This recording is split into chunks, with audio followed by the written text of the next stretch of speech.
সর্বপ্রথম ইসলাম সম্পর্কে আপনি কিভাবে জানলেন? ইসলাম গ্রহণের শেষ পদক্ষেপ কি ছিল আপনার? আপনার পরিবারের প্রতিক্রিয়া কেমন ছিল?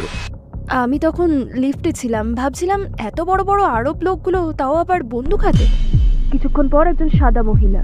মনে মনে ভেবে নিয়েছিলাম যে ওরা হয়তো বলছে যে ওই সাদা চামড়ার মহিলাকে পরে মারবো। আমি বললাম আমি কোনোভাবেই মুসলিম হতে পারবো না, কোনো মতে সম্ভব না। আমি কোরআন বন্ধ করলাম আর ভাবলাম, ও গড, লোকজন ভালো, বইটা আশ্চর্যজনক। যে কেউই হোক না কেন, মহিলা, শিশু বা পুরুষ, তাদেরকে রক্ষা করার জন্য জীবনও দিতে পারতাম, কারণ যে ভালোবাসার দয়া তারা আমাকে দেখিয়েছে। আর বলতে গেলে পুরো পরিবেশটাই আমায় বুঝিয়ে দিয়েছিল যে এটাই তাদের ধর্ম।